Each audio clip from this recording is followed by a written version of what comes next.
Obrigado, Sr. Presidente, Srs. Membros do Governo, Senhoras e Senhores Deputados. Pode não ser do agrado de todas as bancadas parlamentares, mas a verdade é que as preocupações sociais são visíveis neste Orçamento do Estado.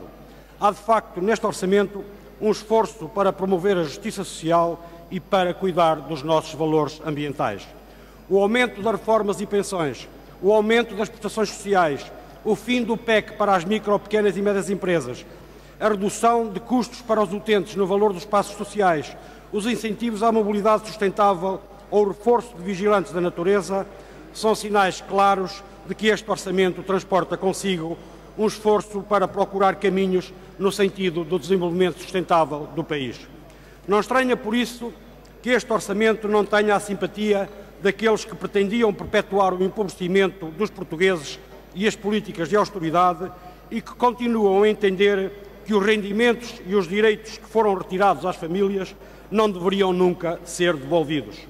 Agora que vamos no quarto Orçamento de Estado, sem plano B, sem ratificativos e sem o diabo aparecer, PSD e CDS não escondem o desconforto por se verem obrigados a reconhecer que, afinal, havia alternativas às políticas de austeridade que diziam ser inevitáveis e que, afinal, é possível crescer sem castigar as famílias. Andamos sempre a aprender, senhores deputados. Mas este é também o orçamento que baralhou completamente a direita.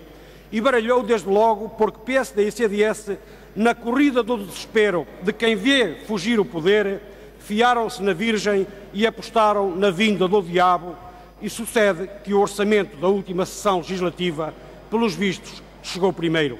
Enganaram-se, senhores deputados. E a baralhação foi de tal ordem que a direita tanto dizia que era um orçamento eleitoralista, como ao mesmo tempo dizia que aumentava impostos.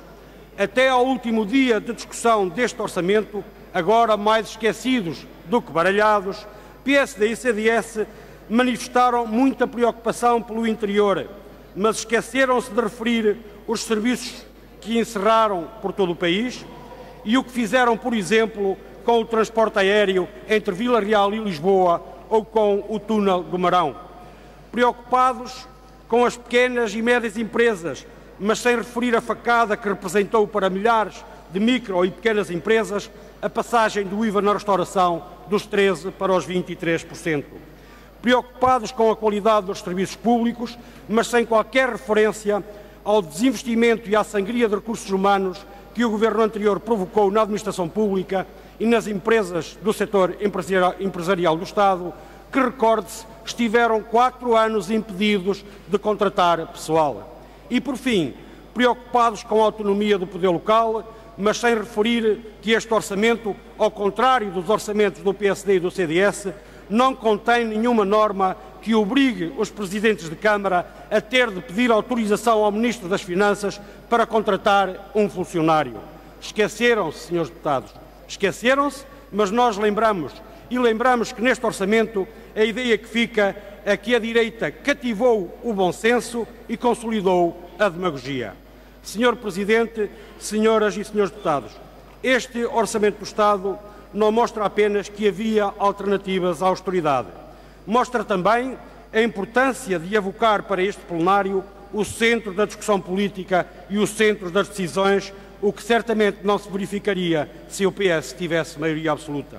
Nem tampouco se avançaria o que se avançou no que diz respeito à devolução de direitos e rendimentos às famílias se o PS tivesse maioria absoluta. Nem de longe, nem de perto se avançaria no que se avançou tanto no plano social como no plano ambiental.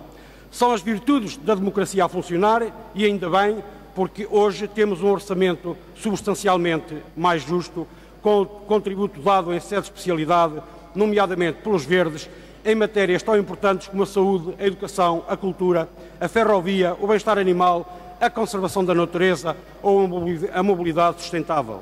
Assim, e por proposta dos verdes, o orçamento passou a incluir a disponibilização do medicamento que trata a atrofia muscular espinhal em todas as unidades hospitalares do SNS.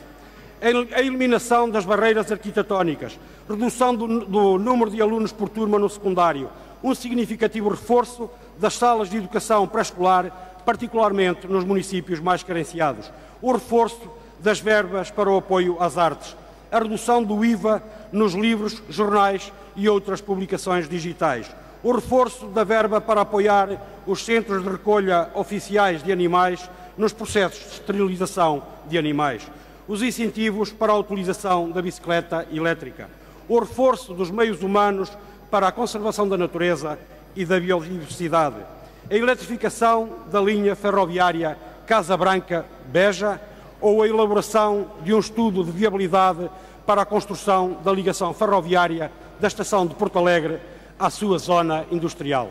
Estes são alguns dos contributos dos Verdes que tornaram este orçamento mais justo e mais sustentável.